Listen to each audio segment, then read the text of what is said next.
ጤና ይስጥልን የተወደዳችሁ ተመልካቾቻችን ሀገሬ ቴሌቪዥንን እየተከታተላችሁ ትገኛላችሁ። ሀገሬ ትንታኔ ዛሬ ለተሐሙስም ዳግም ተገናኝተናል። እኔ ሱባለው ጋሻውና ባልደረባዬ ደምሰው ሽፈራው ለተከታዮቹ ደቂቃዎች አብረናችሁ ቆይታ የምናደርግ ይሆናል። ደምስ እንዴት ሰነበትክ? እግዚአብሔር ይመስገን ሰላም ነው። ይመስገን። እንግዲህ በተለይም ፌብሩዋሪ 2022 በአውሮፓውያን አቆጣጠር የተጀመረው የሩሲያና ዩክሬን ጦርነት እስካሁን ድረስ መቋጫ ልጓሙን እንዳላገኘ የምናውቀው ጉዳይ ነው። የተለያዩ አዳዲስ ጉዳዮችም ተሰምተዋል ከሰሞኑ እነሱ ጉዳዮች ላይ የምንነጋገር ይሆናል። እንግዲህ አንዱና ዋናው በተለይም የፕሬዝዳንት ዶናልድ ትራምፕ ወደ አሜሪካ የፕሬዝዳንትነት ስልጣን ከመጡ ጊዜ ጀምሮ ሲነሳ የነበረው ሁለቱን ሀገራት አደራድሮ ወደ ሰላም ስምምነት የማምጣት ጉዳይ ነው። በዚህ የሰላም ስምምነት ወሬዎች መሃል ደግሞ በተለያዩ ጊዜያት የተደረጉ ድርድሮች አሉ። ከሳምንታት በፊት ቱርክ ኢስታንቡል ላይ የተደረገ ድርድር ነበረ። በተለይም በዩክሬንና በሩሲያ ባለስልጣናት በኩል ፊት ለፊት የተደረገ በተለይም ጦርነቱ ከተጀመረ ወዲህ በዚህ ደረጃ የተደረገ የመጀመሪያው የሁለቱ ሀገራት ውይይት የተባለው ውይይት ነበር። እንግዲህ ሁለተኛው ምዕራፍ የፊታችን ሰኞ ይካሄዳል በሚል በሩሲያ በኩል ሀሳብ መቅረቡን ሰምተናል። እነዚህን ጉዳዮች በተለይም ምን ሊጠበቅ ይችላል በዚህ የድርድር ሂደት የሚሉ ጉዳዮችን እናነሳለን። እንደው የመጀመሪያውን ድርድር ሂደት አስተዋውሰን እንመለስ። በተለይም የዩክሬኑ ፕሬዝዳንት እንግዲህ አቅንተው ነበር ወደ ቱርክ እዛው ተገኝተው ነበር። ቭላዲሚር ፑቲን የሩሲያው ፕሬዝዳንትም ወደዛ ያቀናሉ ተብሎ ሲጠበቅ መቅረታቸው ይታወሳል። ሁለቱ ፊት ለፊት መገናኘት የሚችሉበት እድል ተመቻችቷል በሚል ሲነገር ቢቆይም እሱ ሳይሳካ ቀርቷል። ከዛ በኋላ ሩሲያም ዩክሬንም የራሳቸውን ልኡካን ልከው የተለያዩ ንግግሮችን ማድረጋቸው ይታወሳል። በሁለቱ በኩልም የእስረኞች ልውውጥ ስምምነት መደረጉ ይታወሳል። ነገር ግን ጦርነቱን ሊያስቆም የሚችል ሀሳብ ወይም ውጤት እንዳልተገኘበት የምናስታውሰው ነው። ሁለተኛው ድርድር ግን የተሻለ ይሆናል በሚል ነው እየተነገረ የሚገኘው። ዩክሬንም እንግዲህ ሀሳቧን ወይም እቅዷን ጦርነቱን ማስቆም ይችላል ብላ የምታስብበትን እቅድ ማቅረቧ ተነግሯል። እዚህ ላይ እስኪ አንዳንድ ሀሳቦችን እናንሳለን። አዎ የመጀመሪያው ዙር የነበረው በኢስታንቡል ተደርጎ የነበረው ንግግር ብዙ ውጤታማ ነው የሚባል አልነበረም። ቅድም እንዳነሳኸው ተጠባቂ የነበሩት ነገሮች ሁለቱ ፕሬዝዳንቶች በአካል ተገናኝተው ፊት ለፊት ይነጋገሩበታል ተብሎ ነበረ። ግን ያው እንደሚታወሰው ሳይሆን ቀርቷል። የተገኙት ዘለንስኪ ብቻ ነበሩ። ግን ደግሞ ያው በብዙ ነገሮች ይሄ በመወቃቀስ በምን አይነት እንደዚህ አይነት ነገሮች ውስጥ ነበረ ንግግሩ አልፎ የተበተነው። ግን በዛም ውስጥ ቢሆን አሁን ላይ ያነሳኸው የረቂቅ የማቅረቡን ሀሳብ በዛኛው ስምምነት ላይ በነበረው ኢስታንቡል በነበረው ውይይታቸው ላይ ተነጋግረውበት ተስማምቶበት የሄዱት ነው። በቀጣይ ዙር ሲገናኙ ሁለቱም ሀገራት የየራሳቸውን ለተኩስ አቁሙ ወይም ጦርነቱን ለማቆም ይረዳል ወይም ደግሞ ይሆናል ብለው የሚያስቡትን እንደ ቅድመ ሁኔታ የሚያስቀምጧቸውን ረቂቆች አዘጋጅተው እንዲያቀርቡ ተስማምተው ነበረ የተለያዩት። የዛም ቀጣይ ክፍል ነው አሁን ሰኞ ይካሄዳል ተብሎ የሚጠበቀውና ለሱም ነው የዩክሬኑ መከላከያ ሚኒስትር ናቸው መግለጫውን የሰጡት። በመግለጫውም ላይ ኦሬዲ ለሩሲያ ያቀረቧቸውን ምክረ ሀሳቦች ይሆናሉ ብለው የሚያቀርቧቸውን ቅድመ ሀሳቦች እና ረቂቆች ልከዋል ለሩሲያ ማለት ነው። በሩሲያ በኩል ደግሞ ያው ቀደም ብላ ረቂቁ እንዳዘጋጀች ገልጻ ነበረ። ግን ያው እስካሁን ይፋ አላደረገችም፣ ለዩክሬንም አላከችም። በራሷ ይዛው ነው ያለችው እና በዛ ሁኔታ ውስጥ ነው ራሷ ጋር እንዳለ አሁን የዩክሬኑ በቀረበት ሁኔታ ውስጥ የሚመጣው ሰኞ ውይይቱን ለማካሄድ እንደ ጥሪም እንደማቅረብ አይነት መልእክት በሰርጌይ ላቭሮቭ በኩል የቀረበው ያው ብዙ የሚጠበቁ ነገሮች ይኖራሉ። እዚህኛውም ላይ አሁን የዩክሬኑ መከላከያ ሚኒስትር ንግግር ሲያደርጉ ያነሷቸው ሀሳቦች ነበሩና ይሄኛውን ስምምነት በተለየ መልኩ ትንሽ ተስፋ የሚጥሉበት እንደሆነ ተናግረዋል። ለዚህም እንደማሳየነት ያቀረቡት ያው ከዚህ በፊት ያደርጓቸው የነበሩ ለንግግር ሲቀመጡም በተለያየ መንገድ የነበሩ ንግግሮቻቸው ከባዶ ነገር ላይ ተነስተው ነበር ለመወያየት የሚገኙት። ከሩሲያም በኩል ተወካዮች ይመጣሉ፣ ከዩክሬንም ወይም ደግሞ ሌሎች አደራዳሪ የምንላቸው አሜሪካም ሌሎችም አካላት ሊሆኑ ይችላሉ ይመጣሉ። እዛው ነው ውይይቱ የሚጀመረው። ይሄኛው ግን ለየት ባለ መልኩ ይሆናል የሚሏቸውን ቅድመ ሀሳቦች አዘጋጅተው በዛ ላይ ነው ለመነጋገር የሚመጡትና ያ መሆኑም የተሻለ ነገር ወደ ጦርነቱን ለማቆም የረቂቁን ይፋ ባደረጉበት መግለጫ ላይ በተናገሯቸው ንግግሮች የአሁኑን ስምምነት የአሁኑ ቀጣይ ሰኞ ይደረጋል ተብሎ የሚታሰበው የኢስታንቡሉ ንግግር በተሻለ መልኩ ውጤት ሊያመጣ ይችላል፣ ጦርነቱም እንዲቆም የግማሽ መንገድ ያህል ርቀት እንደመሄድ ያህል ነው የሚል ተስፋ እንዳላቸው ገልጸዋል። ይህንን የሚያሉበት ምክንያት ከዚህ በፊት ከተደረጉት ስምምነቶች በተለየ መልኩ ሁለቱም ሀገራት የራሳቸውን መደራደሪያ የሚሏቸውን ሀሳቦች ለተኩስ አቁምም እንዲሁም ጦርነቱን ሙሉ ለሙሉ ለማቆምም ይሆናሉ ብለው የሚያቀርቧቸውን ጥያቄዎች ይዘው የሚገኙበት መሆኑ ነው። በእነዛ ነገሮች ላይ ተነጋግረው በሚስማሙት ተስማምተው ወደ ስምምነት ይመጣሉ የሚል እምነት እንዳላቸው ነው የገለጹት የዩክሬኑ መከላከያ ሚኒስትር። በሩሲያም በኩል ያው ይህንን ይፋ የማድረግ ነገሩን ይፋ ባታደርግም ቀድማ አዘጋጅታ ነበረ ረቂቁን፣ ግን እስካሁን ይፋ አልተደረገም። ባይደረግም ግን የአሁን ቀጣይ የሚደረገው ስምምነት ላይ አሁን የሰኞ ንግግር ላይ ጥሩ ነገር ይኖራል የሚል ወይም ደግሞ ወደ መፍትሄ ሊያመጣ የሚችል ንግግር ለማድረግ እንደ አገር ሩሲያ ዝግጁ መሆኗን በዛኛው ስምምነት ላይ የሩሲያውን ተደራዳሪ ቡድን ሲመሩ የነበሩት የቭላድሚር ፑቲን አማካሪ የሰጡት ምላሽ ነበርና ሙሉ ለሙሉ እኛ ዝግጁ ነን የሚል ቃላቸውን ሰጥተዋል። ይህንን ስናይ የተሻለ ከዚህ በፊት ከተደረጉት ንግግሮች የተሻለ ተስፋ የሚጣልበት አይነት ሂደት ላይ ያለ ስምምነት ይመስላል። አሁን ሰኞ የሚደረገው ከሩሲያም ከዩክሬንም በኩል የምንሰማው ብዙም አፍራሽ ነገሮች እያየን ስላልሆነ ተስፋ አለው ተብሎ ይታሰባል። አዎ እንግዲህ በእርግጥ ዩክሬን ያቀረበችው ረቂቅ ስምምነት ምን ነገሮችን እንዳካተተ በይዘት ደረጃ የተገለጸ ነገር የለም። እንዲሁ ለሕዝብም ይፋ የምናደርገው ነገር አይደለም በሚል ነው የዩክሬኑ መከላከያ ሚኒስትር የተናገሩት። ነገር ግን የሚጠበቁ ጉዳዮች አሉ። በተለይም ይህ ጦርነት ከተጀመረ በኋላ ከዛም በፊት በነበሩ ጊዜያት ሩሲያ እንደ ግዛቱ አካል አድርጋ የያዘቻቸው የቀድሞ የዩክሬን ግዛት አካላት ወይም ግዛቶች ነበሩ። እነዚህ ግዛቶች እንግዲህ ዩክሬን እንዲወሰዱባት አትፈልግም። ሩሲያ በአንጻሩ ደግሞ ለነዚህ ግዛቶች እውቅና እንዲሰጣት በዓለም አቀፍ ደረጃ እውቅና እንዲሰጣት አሜሪካንም ጨምሮ ዩክሬን ራሷን እውቅና እንዲሰጣት ትፈልጋለች እና ይህ ጉዳይ ሊካተት እንደሚችል የሚገመት ነው። እንደው እቅዱ ከመቅረቡ ባሻገር እቅዱ ምን ይዟል የሚለው ነው አሁን ቀጣይ ሰኞ ዕለት እንግዲህ የሚደረግ ከሆነ ድርድሩ እቅዱ ውስጥ የተካተቱ ጉዳዮች ናቸው የሚወስኑት እንጂ እቅዱ እንደሚቀርብ ቀደም ተብሎም የተነገረ ነገር ነበር። ዩክሬን ሩሲያን የምትከስበት አንድ ጉዳይ አለ። በተለይም የራሷን እቅድ ቶሎ ብላ አላቀረበችም፣ የድርድር ሂደቶችም እንዲዘገዩ ሆን ብላ ያደረገች ነው በሚል የምታነሳው ነገር አለ።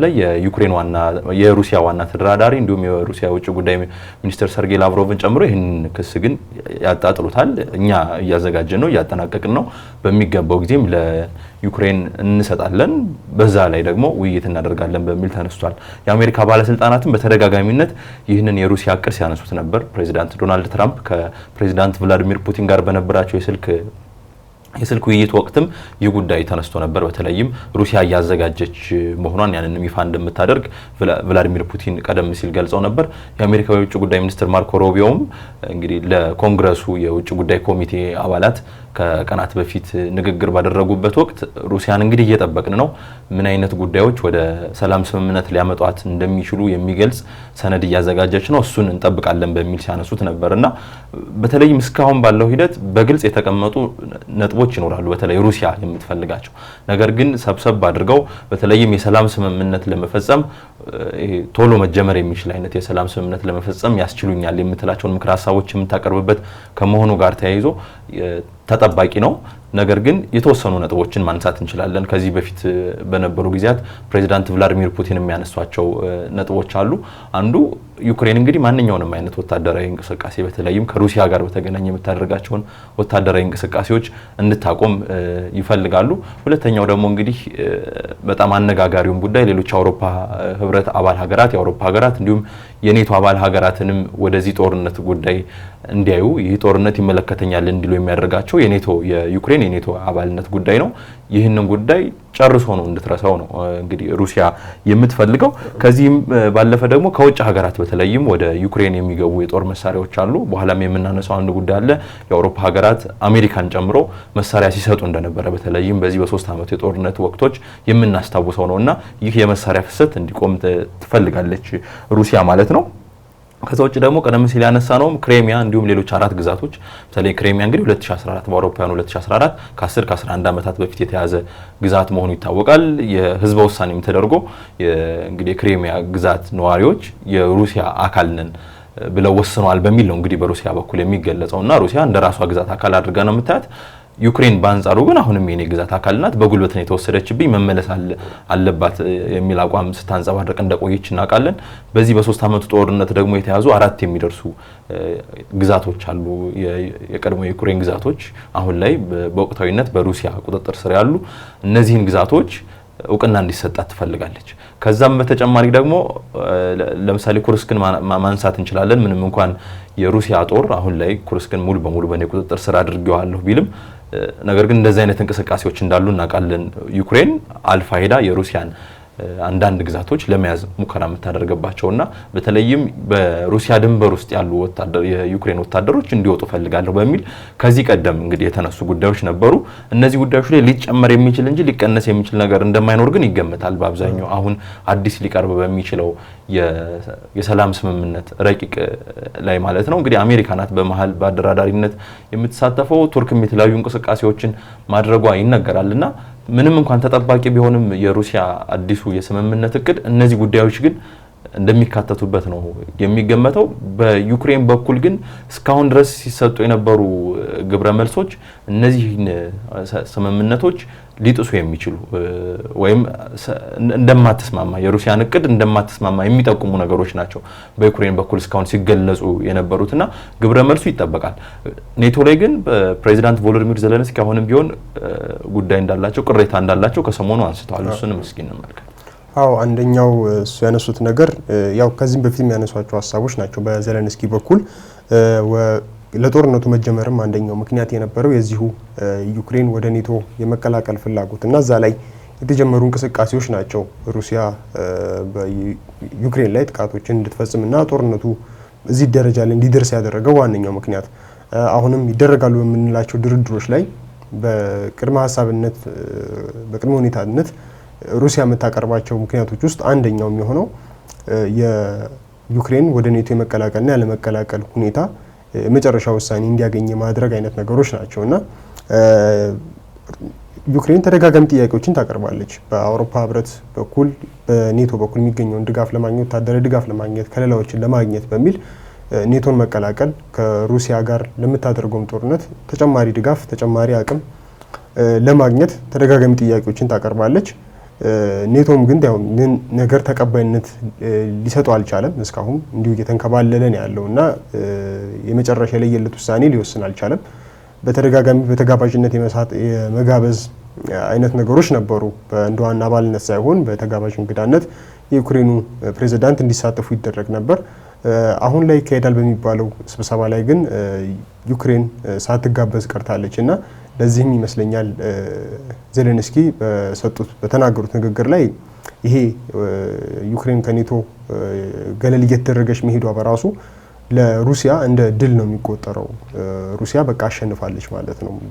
ሩሲያም ሊሰማት የሚችለው እንደ አሸናፊነት ስሜት ነው የሚለውን ሀሳብ ጠንከር አድርገው ሲገልጹ ተሰምተዋል። በዋናነት ዓላማው የዚህ ንግግር የኔቶ አባል ሀገራት ወይም እንዲሁም ኔቶ ራሱ ይሄ በሩሲያ መሸነፍ ተሸናፊነት ስሜት አይነቱን ነገር እንዳይፈጠርበትና እሱን ሽሽት ምናልባት ለዩክሬን እየገፋ ያለውን የመቀበል ጉዳይ ሊመልሰው ይችላል ከሚል ተነሳሽነት የመጣ ሀሳብ ይመስለኛል በዩክሬን በኩል እየተሰነዘረ ያለውና እሳቸው ጋር ያለው ስሜት ይሄ ነው። በእርግጥም ደግሞ ለሩሲያ ድል ነው። አትፈልገውም። ኔቶ ውስጥ ዩክሬን እንድትቀላቀል ፍላጎት የላትም። ስለዚህ አልተቀላቀለችም ማለት ኦሬዲ በቃ አሸንፋለች ማለት ነው። በዚህ ውስጥ ነው እንግዲህ አሁን ዩክሬን እያለች ያለችው ተሸናፊዋ ዩክሬን ብቻ አይደለችም፣ ኔቶም ተሸናፊ ነው ወደሚል እይታ ነው እያመራ የሄደው ማለት ነው። በተለያየ መንገድ ወደዛም የሚሄድበት መንገድ ይኖረዋል። እንደ እርሳቸው ንግግር የምናያቸው ነገሮች ስላሉ እሱንም አስከትሎ ኔቶ ከዩክሬን ጋር ያለውን ነገር ማላላት ብቻ ሳይሆን ሌሎች አይነት የስጋት አለርቶች ስላሉበት የተለያዩ ዝግጅቶችን እያደረገ እንደሆነም እንሰማለን። በዩክሬንም በኔቶም በአውሮፓ ህብረት በኩልም የተለያዩ ዝግጅቶች ይደረጋሉ። በቅርቡም አሁን ትላንት እና የተደረገ ብራሰልስ ላይ የ26 አካባቢ የኔቶ አባል ሀገራት ሚኒስትሮች ስብሰባ አድርገው ነበር እና የአውሮፓ ህብረት አባል ሀገራት ስብሰባ አድርገው ነበር። በዛ ስብሰባ ላይ ከዚህ በፊት አድርገውት ከሚያውቁት በጣም ከፍተኛ ነው የተባለ የበጀት ጭማሪ አድርገዋል። $150 ቢሊዮን ነው ተጨማሪ የመከላከያ በጀታቸው ላይ ጭማሪ እንዲደረግ ተስማምቶ የተበተኑትና ይሄ በራሱ በጣም ያለውን ስጋት የሚያሳይ ነው። በጣም ከፍተኛ ጭማሪ ነው።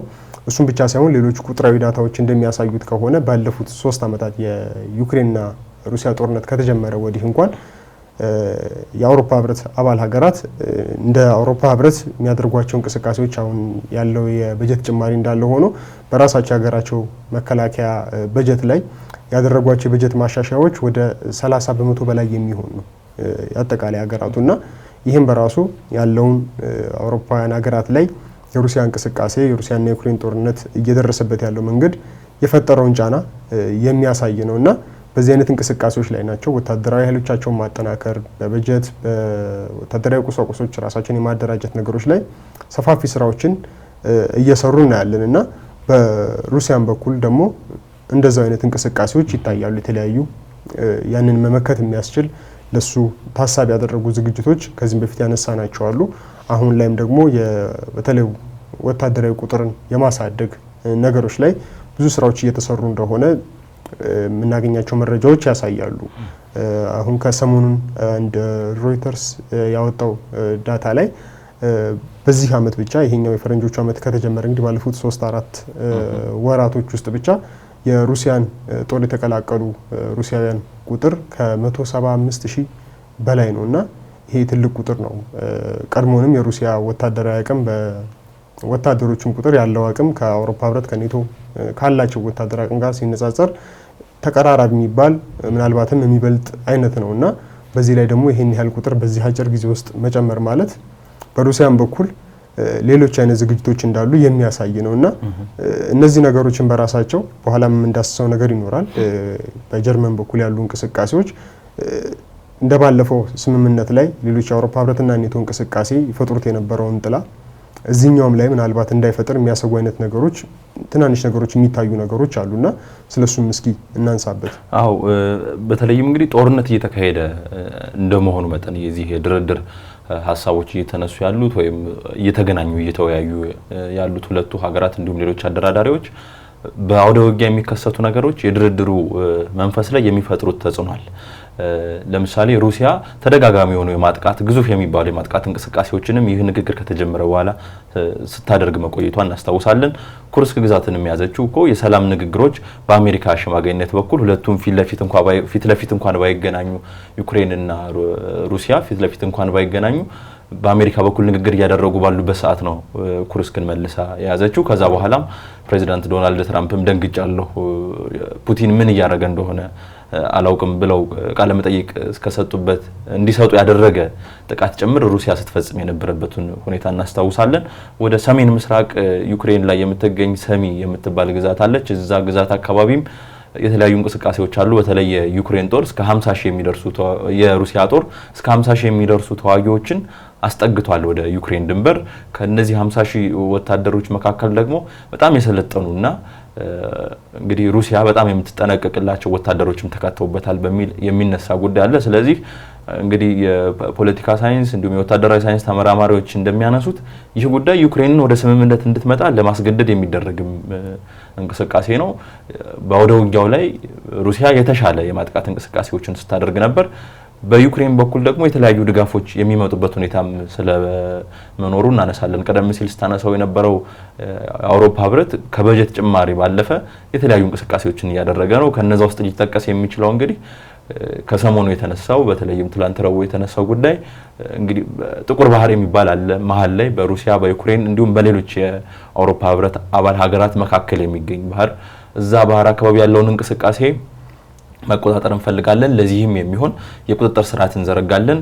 ከጠፈር ጀምሮ በተለያዩ ሀገራት መረጃዎችን የሚሰበስብ ማስጠንቀቂያዎችን የሚሰጥ የተለያዩ እርምጃዎች መወሰድ ካለባቸው ለነሱ እርምጃዎች ማሳሰቢያ ማስጠንቀቂያዎችን ሊሰጥ የሚችል በአጠቃላይ ግን የመረጃ ስርዓቱን መቆጣጠር የሚችል ስርዓት ዘረጋለሁ በሚል የተነሳ ጉዳይ አለ። እንግዲህ ጥቁር ባህር ላይ የተለያዩ እንቅስቃሴዎች ይደረጉበታል። የኮሙኒኬሽን የግንኙነት መሳሪያዎች ኬብሎች በውስጥ ያልፉበታል። የነዳጅ የጋዝ የሚመላለስበትን ባህር ነው። በጣም ወሳኝ ባህር ነው። ሩሲያን ከአውሮፓ ጋርም የሚያገናኝም መሆኑ ጋር በተገናኘ ስለዚህ እዛ ላይ በተለይም አባል ሀገራት የዛ በጥቁር ባህር ዙሪያ ያሉ ሀገራትን ያስተባበረ የአውሮፓ ህብረት በበላይነት የሚመራው ከጠፈር ጀምሮ በእያንዳንዱ ሀገር መረጃዎችን መቀበል እሱን አደራጅቶ ደግሞ ግብረ መልስ መስጠት የሚችል ስርዓት እየገነባው ነው በሚል አንስቷል። ዩክሬን፣ ሞልዶቫ፣ ጆርጂያ፣ ቱርክ፣ አርሜኒያ እና አዘርባይጃን የዚህ አካል እንደሚሆኑ ሌሎች ተጨማሪ ሀገራትም ሊኖሩ ይችላሉ። ግን እነዚህ ሀገራት በዋናነት የዚህ መረጃ ስርዓት አካላት ይሆናሉ በሚል የተነሳ ጉዳይ አለ። እንግዲህ ፕሬዚዳንት ቮሎዲሚር ዜሌንስኪ የዩክሬኑ ፕሬዚዳንት ደግሞ ወደ ጀርመን አቅንተው ነበር። ከጀርመን እንግዲህ የመራሄ መንግስት ለውጥ ማድረጓን እናስታውሳለን። ኦላፍ ሾልዝ ተነስተው ፍሬድሪክ ሜርዝ ኃላፊነቱን መረከባቸው እናስታውሳለን። ይህንን ኃላፊነት ከያዙ በኋላ ፍሬድሪክ ሜርዝ የተለያዩ ንግግሮችን ሲያደርጉ እንደነበር እናስታውሳለን። የአውሮፓ ሀገራት ለዩክሬን የምንሰጠውን ድጋፍ ማጠናከር አለብን በሚል የሚያነሱት ነገር እንግዲህ ባለፉት ጊዜያት በጥቂት ሳምንታት ውስጥ ሲነሳ በተደጋጋሚ የነበረ ጉዳይ ነው።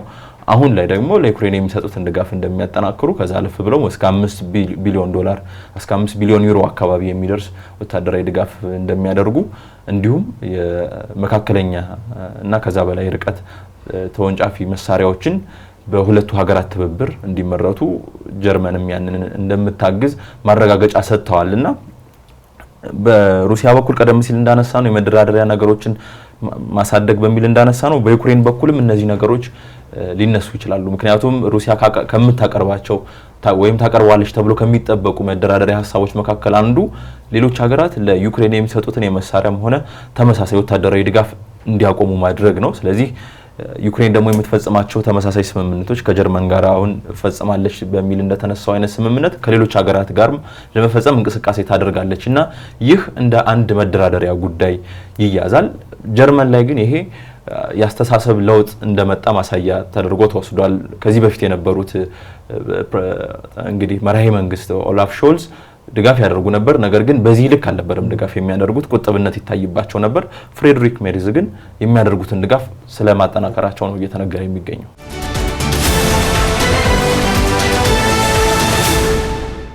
የፍሬድሪክ ሜርዝ ገና በምርጫ ቅስቀሳም ወቅት በነበሩበት ጊዜ እንደዚህ አይነት ነገሮችን እንደ መከራከሪያነት እንደ ምርጫ ቅስቀሳም ሲጠቀሙ ነበር። በተለይ ያው ለጉዳዩም በጣም ቅርብ የሆነች ሀገር ነች ጀርመን እና ከዛም ጋር በተያያዘ ተደጋጋሚ ያነሱት ነበር ይህን ሀሳብ ለዩክሬን የሚደረገው ድጋፍ በጣም ከፍ ማለት አለበት፣ ኢቭን ገደብ ሊኖረው አይገባም የሚሉ የዩክሬን ጋር የተፈጠረው በሩሲያ በኩል የተፈጠረው ስጋት የዩክሬን ብቻ አይደለም የሌሎች የአውሮፓ ህብረት ሀገራት ስጋት ጭምር ስለሆነ እንደ አንድ ሀገር የመመከት አይነት እንቅስቃሴ ሊኖር ይገባል በሚል ሀሳቦችን ሲናገሩ ይደመጡ ነበርና አሁን ላይም ያው እንግዲህ ወደ ስልጣን ከመጡ አንድ ወር ከምናምን እንደዛ አካባቢ ነውና በዚህ ጊዜ ውስጥ ወደ ተግባር ከገባቸው ጉዳዮች እንግዲህ አንዱ ይሄ እንደሆነ ማሳያ ሆኗል ማለት ነውና በዚህኛው የሁለቱ መሪዎች ንግግር ላይ ጀርመን ከዚህ በፊት አድርገው ከነበረው በጣም በተለየ መልኩ ነው ሰፋ ያለ ድጋፎችን ለዩክሬን ለመስጠት ቃል የገባችው። ከመሳሪያዎቹ እንዳለ ሆኖ ወታደራዊ በጥቅሉ ሌሎች መሳሪያ ድጋፍም ጨምሮ አጠቃላይ ወታደራዊ ድጋፎች የሚውል ከ5 ቢሊዮን ዶላር በላይ 5 ቢሊዮን ዩሮ በላይ የሚሆን በገንዘብ ወይም በመሳሪያ የሚቀርቡ ድጋፎችን ለመስጠት ቃል ገብተዋል በነበራቸው ንግግር ላይ እና ይሄ ትልቅ ነው። ዩክሬን ከዚህ በፊት ታገኘው ከነበረው ከህብረቱ አባል ሀገራት ታገኘው ከነበረው ከፍ ያለ ድጋፍ ነው እና ሜርዝ በዚህ ብቻ አልነበረም ነገሩን የጨረሱት። ከዚህም በተጨማሪ ያው ከጋዜጠኞች ጋር በነበራቸው ቆይታ የቀረበላቸው ጥያቄ ነበረ። ከዚህ በፊት ዩክሬን በተለይ ከመሳሪያ ጋር ረጅም ርቀት ተምዘግዛጊ መሳሪያዎችን ድጋፍ ትጠይቅ ነበረ ከተለያዩ ሀገራት ቢሰጧትም ከአሜሪካም ከተለያዩ ሀገራት ቀርቦላት የነበሩትን መሳሪያዎችን መጠቀም አትችልም ነበርና ያ በመሆኑ ምክንያት ተደጋጋሚ ጥያቄ ነበር። ከነዛ ውስጥ አንዱ ታውረስ የሚል ስያሜ ያለው በጀርመን ሰራሽ ረጅም ርቀት ተምዘግዛጊ ሚሳኤል አለና እሱን ከጀርመን ድጋፍ ለማግኘት ተደጋጋሚ ጥያቄ ታቀርብ ነበር። እሱንም ይጨምራሉ የሚል ጥያቄ ነበርና የቀረበላቸው የመራሄ መንግስቱ ምላሽ ከመሳሪያው መስጠት ብቻ ሳይሆን ዩክሬን ራሷ ያንን መሳሪያ ማምረታ መጠቀም የምትችልበትን አይነት መንገድ እስከ መፍጠር የሚደርስ እገዛ ጀርመን ልታደርግ እንደምትችል ነው የተናገሩትና ይሄ ተለቅ ያለ ነው። የሳምንቱም ትኩረት የሳበም ነገር ሆኖ ነበርና ይሄ ነገር በራሱ አሁን ቀደም ያነሳው የሩሲያና ዩክሬን ስምምነት ላይ የሚኖረው ተጽዕኖ ይኖራል ተብሎም ይገመታል። ምክንያቱም ከዚህ በፊት እንዳነሳው መደራደሪያ አድርገው ሁለቱም ሀገራት ከሚያቀርቧቸው ጉዳዮች አንዱ በሩሲያ በኩል እንደዚህ አይነት ከሌሎች ሀገራት የሚቀርቡ መሳሪያዎች ሊቆሙ ይገባል የሚሉ አይነት ነገሮች ናቸው። ዩክሬን ደግሞ ያንን ትፈልገዋለች፣ ራስን ለመከላከል የተሻለ አቅም ለመፍጠር እንደዚህ አይነት ድጋፎች እንዲደረጉላት ጥያቄ ታቀርባለች እና አሁን በዚህ ሰዓት ላይ ይሄኛው ስምምነት ለንግግር ለመቀመጥ ጫፍ ላይ በደረሱበት ሰዓት ላይ ይሄኛው ስምምነት ደግሞ አሁን ላይ መሰማቱ በራሱ የሆነ አሉታዊ የሆነ ተጽዕኖ ሊፈጥር ይችላል የሚል ነገር አለ። ምክንያቱም ያው እንዳነሳ ነው የሁለቱም ሀገራት እንደ ዋና መደራደሪያ የሚያቀርቡት ጉዳይ ስለሆነ በተለይ ሩሲያ ትቀበሏለች ተብሎ አይታሰብም እና ወዲያውኑም ሰርጌይ ላቭሮቭ ምላሽ ሰጥተውበት ነበረ በዚህ ጉዳይ ላይ። ሌሎች ሀገራት ጦርነቱ ላይ እስካሁን ያው በቀጥታ እየተሳተፉም አልነበረም፣ በተዘዋዋሪ በተለያየ አይነት ድጋፍ ነበርና ጀርመን ይህንን ድጋፍ በእውነት የምታደርገው ከሆነ ተግባራዊ የምታደርገው ከሆነ የዩክሬንና ሩሲያን ጦርነት ኦልሬዲ በቀጥታ እንደተቀላቀለች ነው የሚቆጠር የሚል አስተያየት ሰንዝረዋል። ያ ማለት ደግሞ ያው ቅድም ስናነሳቸው እንደነበሩት ጦርነቱ የመሻገር እድሉ ከዩክሬን የመሻገር እድሉን እያሰፋው ይመጣል ማለት ነው እና ጀርመንም በቀጥታ ወደ ጦርነቱ የመግባት እድሏን ሊያሰፋው ይችላል የሚሉ መላምቶች እንዲመጡ አድርጓል ማለት ነው። እነሱ ናቸው አሁን እዚህ ላይ እየተነሱ ያሉት በብዛትም ትኩረት የሳቡት። በተለይ ደግሞ ይሄ ታውረስ የተባለው መሳሪያ ከዚህ በፊት ዩክሬን ከታጠቀቻቸው መሳሪያዎች ሁሉ በረጅም ርቀት በመጓዝ ይሄኛውን የሚያክል የለም እና ወደ 500 ኪሎ ሜትር ድረስ መምዘግዘግ የሚችል መሳሪያ ነው እና ይህንን ማግኘት ለዩክሬን በጣም ትልቅ ድጋፍ ነው። ለሩሲያ ግን በቀላሉ የሚታይ ነው ተብሎ አይታሰብም። አው እንግዲህ የአውሮፓ ሀገራት ለምን እንዲህ ያደርጋሉ የሚለውን መለስ ብለን ማየት የሚያስፈልግ ይመስለኛል። በተለይም ፕሬዚዳንት ዶናልድ ትራምፕ ከመጡ በኋላ እንደ የተቀየረው ጉዳይ አሜሪካ ለዩክሬን የምትሰጠው ድጋፍ ከፕሬዚዳንት ጆ ባይደን የአስተዳደር ዘመን ጋር ሲነጻጸር የለም ማለት ይቻላል። የአደራዳሪነት ሚና ነው የያዘችው። ስለዚህ የአውሮፓ ሀገራት ለዩክሬን ያላቸውን ድጋፍ አጉልተው ማሳየት የሚጠበቅባቸው ጊዜ ላይ ነው የሚገኙት።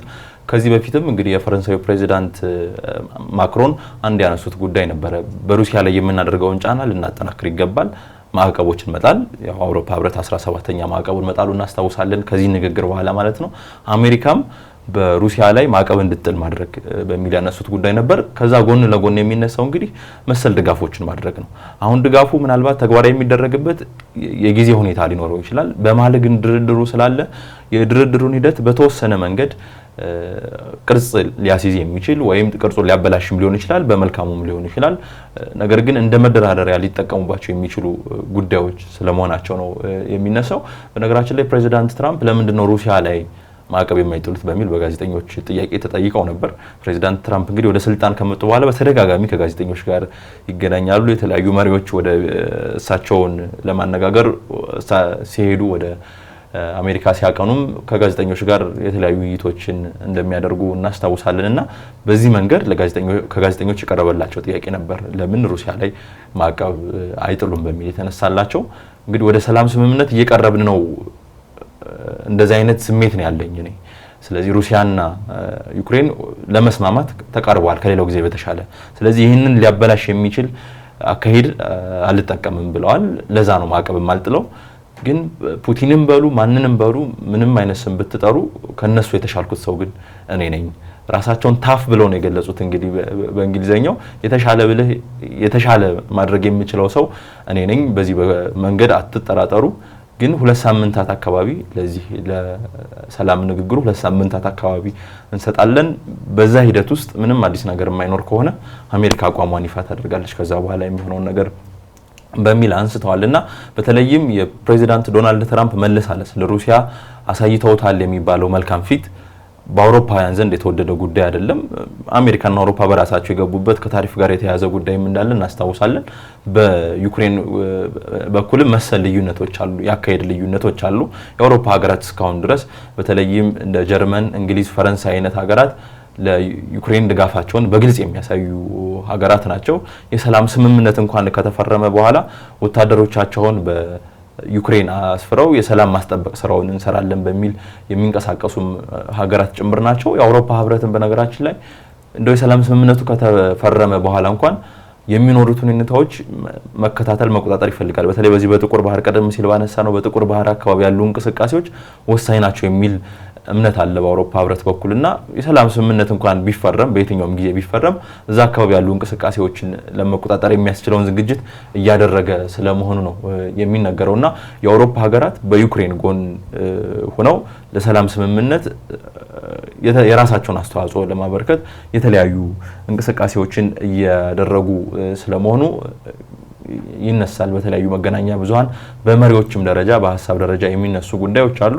እንግዲህ ቱርክ ነች እንግዲህ አሁን ቀጣዩንም የስምምነት ንግግር ወይም ድርድር ታስተናግዳለች ተብሎ የሚጠበቀው ኢስታንቡል ላይ እንደሚደረግ እንግዲህ የሩሲያ ባለስልጣናት ለዩክሬን ባለስልጣናትም ማሳወቃቸውን ሰኞ ላይ እንነጋገር በሚል ማሳወቃቸውን ቀደም ሲል አንስተናል። የቱርኩ የውጭ ጉዳይ ሚኒስትር ፊዳን እንግዲህ ወደ ዩክሬን ያቀናሉ። ስቱዲዮ እስከገባንበት ሰዓት ድረስ እዛ መድረሳቸው አልተሰማም። ነገር ግን ዛሬ ሐሙስ ወደ ዩክሬን ያቀናሉ በሚል ተነግሯል። የሚደረጉ የተለያዩ ንግግሮች ይኖራሉ ተብሎ ነው እንግዲህ የሚጠበቀው። በተለይም የሁለቱን አካላት የሁለቱን ሀገራት አቋም ማቀራረብ መቻል በአሜሪካም በእነ ቱርክም በኩል እንደ ትልቅ የቤት ስራ የሚታው ጉዳይ ነው። የተለያዩ አዳዲስ ነገሮችንም ልንሰማ የምንችልበት እድል ይኖራል። በተለይም የውጭ ጉዳይ ሚኒስትሩ ወደ ዩክሬን ከመቅናታቸው ጋር ተያይዞ ማለት ነው። አዎ ወደ ኋላ መለስ ስላርገና የትራምፕ ንግግር ላይ ያው አገላለጻቸው እንዳለ ሆኖ ንግግራቸው ዋናው ሀሳቡ ካለው ነባራዊ ሁኔታ ጋር እውነትነት ያለው ነው ብዬ አስባለሁ። ምክንያቱም አንደኛው ምንድነው አሁንም ቅድም ስናነሳቸው የነበሩ ከዚህ በፊት ሊደረጉ የታሰቡ ድርድሮች ልክ ጫፍ በደረሱ ሰዓት ከአውሮፓ ህብረት ከኔቶ እንደዚህ የሚወጡ ንግግሮች የሚሰጡ ሀሳቦች ለየት ያሉ እንቅስቃሴዎች ከዛ የሚደረገው ስምምነት ላይ የሆነ አይነት አሉታዊም ሆነ አዎንታዊ ተጽዕኖ ሲፈጥሩ እያስተዋልን ነበርና አሁንም እያነሳናቸው ያለናቸው አሁን በጀርመን በኩል ያለ እንቅስቃሴ በአውሮፓ ህብረት በኩል ያለ እንቅስቃሴ አሁን ስምምነቱ ላይ ሌላ አሉታዊ የሆነ ጥላ ሊያጠላ ይችላል ብለን እያነሳን ስለነበርም በአሜሪካም እንደዚህ አይነት ተጨማሪ እንቅስቃሴዎችን ብታደርግ በዩክሬን በኩል በተለይ በሩሲያ በኩል ትልቅ ለውጥ ያመጣል ተብሎ አይታሰብም። ነገሮችን ያባብሳቸዋል እንጂ እስካሁን ያየናቸውም ባለፉት 3 ዓመታት ሙሉ 3 ዓመቱ ማለት ይቻላል ትራምፕ ወደ ስልጣን እስከመጡበት ጊዜ ድረስ አሜሪካ፣ የአውሮፓ ህብረት፣ የኔቶ አባል ሀገራት በሙሉ ሩሲያ ላይ ብዙ ጫናዎችን ለመፍጠር ሲሞክሩ ቆይተዋል።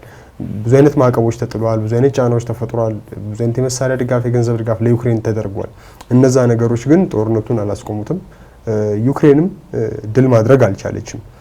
ስለዚህ አሁን ላይ የሚያስፈልገው ጦርነቱን ማስቆም ከሆነ እንደሱ አይነት ነገሮችን ከጀርባ ያሉ ድጋፎችን እንደዚህ አይነት እንቅስቃሴዎችን መቀነስ።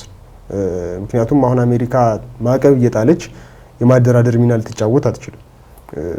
ድርድር በራሱ የሚያደናቅፍ ነገር ነው የሚሆነው እና አሁን በአውሮፓ ህብረት በኩልም እንደሱ አይነት እንቅስቃሴዎች በዚህ ጋር ማዕቀብ እየተጣሉ ሌሎች ጫናዎችን ለመፍጠር እየተሞከረ የማስማማት አይነት እንቅስቃሴዎች ውስጥም ደግሞ ልሳተፍ ማለት ስምምነቱን እውን እንዳይሆን የማድረግ ቻንሱ በጣም ሰፊ ያደርገዋልና በትራምፕ በኩል ያለው ሀሳብ አሁን ላይ ተጨማሪ ማዕቀብ አለመጣል ስምምነቱ ወደ ጫፍ እየደረሰ ባለበት ሁኔታ ውስጥ እንዳያደናቅፍ የበኩላቸውን አስተዋጽኦ እየተወጡ ነው ቢባል ስህተት ነው ተብሎ አይታሰብም እና ያኛው ራሱን ችሎ እንደ ጥሩ ነገር የምናነሳው ነው።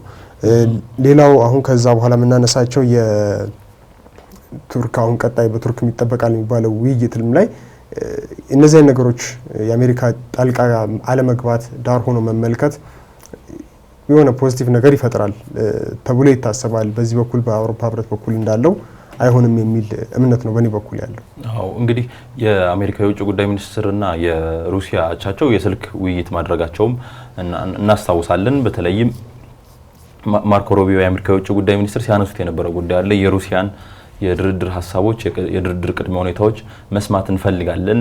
አሜሪካም ከዛ በኋላ በተለይም የፕሬዚዳንት ፑቲንን አስተሳሰብ ለመረዳት ይህ እቅድ በጣም አስፈላጊያችን ነው በሚል የሚያነሱት ነገር ነበርና በዚህ ጉዳይ እንዲሁም በሌሎች ጉዳይ ቀጣይ ስለሚደረጉ የሰላም ስምምነት ሂደቶች ሁለቱ የውጭ ጉዳይ ሚኒስትሮች በተለይም ሰርጌይ ላቭሮቭ እንግዲህ በጣም ከፍተኛ የሆነ ልምድ ያላቸው ብልህ የሆኑ ዲፕሎማት ስለመሆናቸው እንግዲህ ዓለም የመሰከረላቸው ናቸው ማለት እንችላለን። እሳቸው እንግዲህ በጣም ስራ በዝቶባቸዋል የሚባሉት ደግሞ ማርኮ ሩቢዮ የአሜሪካው የውጭ ጉዳይ ሚኒስትር የዩክሬኑ እና ሩሲያው ጦርነት አለ፣ የጋዛው ጦርነት አለ፣ የውስጥ ጉዳያቸው አለ፣ በታሪፍ እንግዲህ ከቻይና ጋር የገቡበት ጦርነት አለ። ከዛም ባለፈ የነ ዩኤስኤድ ጉዳይ ፕሬዚዳንት ትራምፕን በደህንነት ጉዳዮች ዙሪያ ማማከርን ጨምሮ በርካታ ኃላፊነቶች የተደራረቡባቸው ማርኮ ሩቢዮ እንግዲህ ሁለቱ ተወያይተዋል። ሁለቱ ዲፕሎማቶች እንግዲህ ቶፕ ዲፕሎማትስ ነው የሚሏቸው የሀገራቱ ዜጎች ነዋሪዎች፣ በተለይም በዲፕሎማሲው መስክ ዋና ሰዎች እነዚህ ሁለት ሰዎች ናቸው የሁለቱ ሀገራትና ውይይት አድርገዋል። በውይይታቸው መሰረትም እንግዲህ ስለ ቀጣይ ጊዜያት መነጋገራቸው ነው የተነገረው።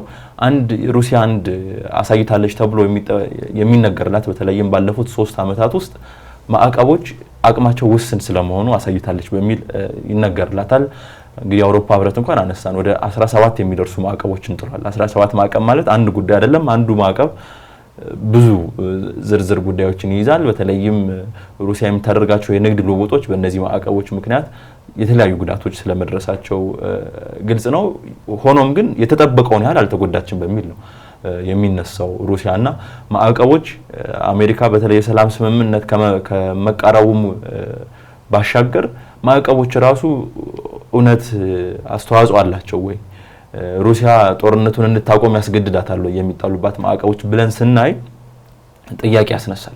ሩሲያ አሁንም ቢሆን አጠናክራ ቀጥላለች። ከዛም በኋላ ባሉ ጊዜያት በተለይም አብዛኛው መሳሪያዎቿን በራሷ የምታመርት ሀገር ከመሆኗ ጋር ተያይዞ ሌሎች መሳሪያዎችን ይሰጧታል ተብለው የሚነገርላቸው እንደነ ኢራን ያሉ ሀገራትም ከአሜሪካ እንዲሁም ከሌሎች ምዕራባውያን ጋር ይሄ ካብለካብ የሚተያዩ አይነት ሀገራት ከመሆናቸው ጋር ተያይዞ የሚጣሉባት ማዕቀቦች በወታደራዊ አቅሟ ላይ ያን ያህል ጉዳት አላስከተሉም በሚል ይነሳል። ስለዚህ ማዕቀብ አንዱ አዋጭ መንገድ አለመሆኑን ያረጋገጠች ሀገር ናት ማለት እንችላለን ሩሲያ። ለዛም ይመስላል አሜሪካ በተለይም በፕሬዚዳንት ዶናልድ ትራምፕ ዘመን የተለሳለሰ አቋም ያሳየችው።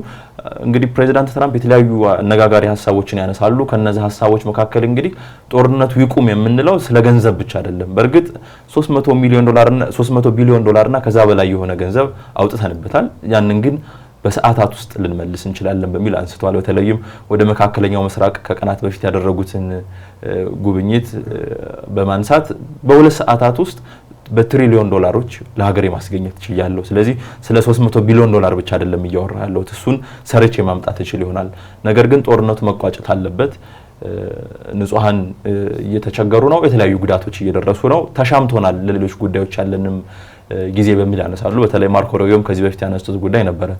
አሜሪካ በቻይና እንዲሁም በሌሎች ጉዳዮች ላይ ትኩረት እንዳታደርግ የዩክሬን ጦርነት አግዷታል ወይም ትኩረታችንን ተሻምቶናል በሚል ያነሱት ጉዳይ አለና ጦርነቱን መቋጨት አንድና አንድ በቅድሚያ የሚፈለግ ጉዳይ ነውና በቀጣይ ቀናት የሚጠበቅ ነገር አለ። እንግዲህ የቁርጡ ቀን ደርሷል ማለት ነው የምንችለው። ዩክሬን የራሷን እቅድ አቅርባለች። ሩሲያም የራሷን እቅድ እንድታቀርብ ይጠበቃል። ከዛ በኋላ እንግዲህ በሁለቱ እቅዶች መካከል ያለውን ልዩነት ለማጥበብ ወይም ወደ አንድ ለማምጣት ነው እንግዲህ የሚሞከረው። በእርግጥ ቀደም ሲል እንዳነሳናቸው ሊስማሙ የማይችሉ አይነት አቋሞች አሉ በሁለቱ ሀገራት በኩል። በተለይም የግዛቶች ጉዳይ በጣም አስቸጋሪ እንደሚሆን ይጠበቃል። ዩክሬን ድጋፎች እንዲደረጉላት የጦር መሳሪያ ድጋፎች ትፈልጋለች። ፕሬዚዳንት ጆ ባይደን እኮ ባለቀ ሰዓት ለዩክሬን ፍቃድ ሰጥተው ነበር። በተለይም መካከለኛና ረጅም ርቀት የሚሳይሎች የጦር መሳሪያዎች መጠቀም እንድትችል ዩክሬን። ያም በጦርነቱ ሂደት ውስጥ ያበላሸው ነገር እንዳለ፣ በተለይም ለሰላም የሚደረጉ ጥረቶችን ያበላሸው ነገር እንዳለ የምናስታውሰው ነው። ዞሮ ዞሮ ግን ዩክሬን አሁንም ቢሆን የኒውክሌር መሳሪያ መታጠቅን ጨምሮ የኔቶ አባል መሆንን ጨምሮ እንደዚህ አይነት ፍላጎቶቿ ራሷን ከሩሲያ የሚጠብቅበት መንገድ አድርጋ ነው የምትመለከተውና በቀላሉ ልትተው የምትችል አይነት አቋሞች አይደሉም።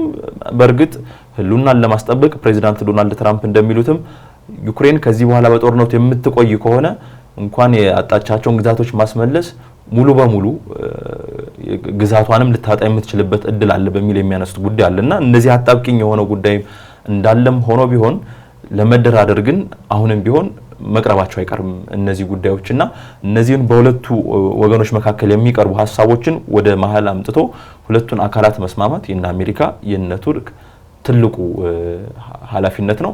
ሰኞ እንግዲህ የሚካሄድ ከሆነ በተባለው መንገድ እሱ ላይ የምንጠብቀው ጉዳይ ይሆናል ማለት ነው። አው አሁን ተጠባቂው ነገር ያልካቸው ነገሮች እንዳሉ ሆነው ያነሳናቸው ነገሮች እንዳሉ ሆነው በቀጣዩ ስምምነት ምን ይዞ ይመጣል የሚለው ነገር ነው አሁን ትልቁ ተጠባቂው ነገር። ከዚህ በፊት ከተደረጉት የተለያዩ ቦታዎችም ላይ የወጡ ያሉ ዘገባዎች እንደሚያሳዩት ከሆነ የተሻለ ተስፋ የተጣለበት ነው። ያ ሙሉ ለሙሉ ጦርነቱን ያስቆማል ተብሎ የሚታሰብ ባይሆንም የሆነ አይነት ጥሩ ሂደት መሄድ የሚቻልበት ይሆናል ተብሎ ይታሰባል። ለዚህም እንደ ማሳያ ተደርገው የሚቀርቡት ጦርነቱን በተለይ በዩክሬን በኩል ያው እየተዳከመ የመምጣት ነገር ስላለ እንደ ቀድሞ አይደሉም የነበሩት ደጋፊዎቿ በዛ ልክ የሉም። አሁን ላይ አሜሪካ ነበረች ትልቋ ደጋፊ የለችም በሚባል ደረጃ ነው ያለችው አሁን ላይ። አውሮፓ ህብረትም ለዩክሬን በተለያዩ መልኩ እንዲ ዲፕሎማሲያዊ ነገሮችን ከመናገርና ከማድረግ ባለፈ ውይይቶችን የተለያዩ ድጋፎችን እናደርጋለን፣ ማስጠንቀቂያ መስጠት፣ ማዕቀብ መጣል እንደዚህ አይነት ነገሮችን ከማድረግ ባለፈ ጦርነቱ ላይ በቀጣይ መሳተፍ የተለያዩ ድጋፎችን የማድረግ ነገሮች ላይ በጣም ተቆጥቧል። አብዛኛው ነገር ዲፕሎማሲያዊ ነገሮች ላይ ነው ያተኮሩትና በዛ ልክ ዩክሬን እንግዲህ እንደ ሀገር መሪም እንደ ዲፕሎማሲው ላይ የሆነ ያህል ጊዜ እንደቆዩም ተደራዳሪዎች የዩክሬን ተደራዳሪዎች አሁን በአውሮፓ ህብረትና በኔቶ በኩል ያሉ የቃላት ተስፋዎችን በማመን ይሄ ከዚህ በፊት በነበረበት አይነት ሂደት እንዲሄዱ ያደርጋሉ ተብሎ አይታሰብም። ምክንያቱም ከዚህ በፊት የነበሩት ድርድሮች በምን አይነት ሁኔታ እየከሸፉ እንደነበሩ ስለሚታወቅና የተሻለ ተስፋ ይደረግበታል። እንዳልከው የተነሱት በሩሲያ በኩል የሚነሱ በዩክሬን በኩል የሚነሱ መልስ ላይ ያገኙ ይችላሉ ወይም በቀላሉ መልስ ያገኙ የሚባሉ ሀሳቦች ይኖራሉ። ግን በተለይ ይሄ በዲፕሎማሲ በኩል ያሉት ጫናዎችና ሰጣ ገባዎች መርገብ ከቻሉ ግማሽ መንገድም ቢሆን መግባባት የሚቻልባቸው ናቸው። በተለይ አሁን የድንበር ጉዳይ መፈታት የሚችል አይነት ነገሮች ናቸው። በሩሲያ በኩል እንደ ዋና መደራደሪያ የሚቀርቡ አይነት ነገሮች አይደሉም። እነሱ እንደ ተጨማሪ የምትይዛቸው ነገሮች ናቸው። ዋና ብላ የምታነሳው የኔቶ ጉዳይ ነው፣ የወታደራዊ አቅም ጉዳይ ላይ ነው እና ዩክሬን ከእንደሱ አይነት ነገሮች ላይ መለስ ለማለት የምትስማማ ከሆነ ሌሎች ነገሮቹ ላይ መፍትሄ ማምጣት አይነት ነገሩ ያን ያህል ስምምነቱን የተራዘመ ያደርገዋል ተብሎ አይታሰብም። አሁን ያሉት መረጃዎች የሚያሳዩት ይህንን ስለሆነ አይታወቅም። ያው ከዚህ በፊት እንደነበሩት ድርድሮች ምናልባት የድርድሩ ቀን ላይ 1 እና 2 ቀን ሲቀሩ የሚፈጠሩ ድራማቲክ የሆኑ ነገሮች ስለነበሩ ምናልባት እንደሱ አይነት ነገሮች ተፈጥረው ሂደቱን ካልቀየሩት በስተቀር የተለየ አይነት ነገር ይጠበቃል የሚል ተስፋ የለም። ጥሩ ምልከታዎች ናቸው ያሉት እስካሁን ባለው ሁኔታ ማለት ነው። እንግዲህ የፈነዳው ለአመታት ተከማችቶ የቆየው የፈነዳው ቦምብ በተለይም የዩክሬንና የሩሲያ ጦርነት እንደዛ ብለን ልንገልጸው እንችላለን። ለአመታት የተለያዩ ልዩነቶች እንደነበሩ በዩክሬንና ሩሲያ መሪዎች መካከል ይነሱ የነበሩ ነገሮች እንደነበሩ እናስታውሳለን። እንግዲህ እሱ በተለይም በዩክሬኑ ፕሬዚዳንት ቮሎዲሚር ዜሌንስኪ ዘመን ፈንድቶ ነበረ። አሁንስ ቢሆን በምን አይነት መንገድ ይቋጫል? ሌላ ፈንጂ ቦምብ ተጠምዶ ነው ለአመታት ቆይቶ ድጋሚ መፈንዳት የሚችል አይነት ቦምብ ተጠምዶ ነው የሚቆመው ይህ ጦርነት ወይስ በዘላቂነት ሁለቱ ሀገራት ችግራቸውን መፍታት ይችላሉ የሚለው በትልቅ ጥያቄ ምልክት ውስጥ የሚያልፍ ጉዳይ ነው። ፕሬዚዳንት ዶናልድ ትራምፕም የሚያም ውሳኔ ያስፈልጋል በሁለቱም ሀገራት በኩል በተለይም በዩክሬን በኩል የመጫወቻ ካርዱ በሩሲያ እጅ ከመሆኑ ጋር ተያይዞ በዩክሬን በኩል የሚያሙ ውሳኔዎች ህመም ያላቸው ውሳኔዎች ሊኖሩ ይችላሉ በሚል ከዚህ በፊት የተናገሩት ነገር እንዳለ እናስታውሳለን። ዞሮ ዞሮ እንግዲህ ወደ ሰላም ለመምጣት እንደዚህ አይነት ውሳኔዎች በሁለቱም ሀገራት በኩል ሊጠበቁ ይችላሉ። ሰኞ ዕለት የሚካሄድ ከሆነ እንግዲህ በተለይ በሩሲያ በኩል ቀን የተቆረጠለት ይህ የስምምነት ድርድር ከዛ በኋላ የሚኖሩ አዳዲስ ነገሮች እጅጉን የሚጠበቁ ነው የሚኖሩት። ደምስ እንግዲህ ለዛሬ ሀገሬ ትንታኔ እዚህ ጋር እናብቃና ከሰኞ በኋላ የሚሰሙ ነገሮችን ደግሞ ተከታትለን ማክሰኞ በዚህ ርዕሰ ጉዳይ ልንመለስ እንችላለን። ውድ ተመልካቾቻችን አብራችሁን ስለቆያችሁ እጅግ እናመሰግናለን። ሀገሬ ትንታኔ ለዛሬ ያዘው ርዕሰ ጉዳይ ይህን ይመስል ነበረ። በቀጣይ በዚህ ርዕሰ ጉዳይ እንዲሁም በሌሎች ርዕሰ ጉዳዮች ዳግም እንገናኛለን። ጤና ይስጥልን።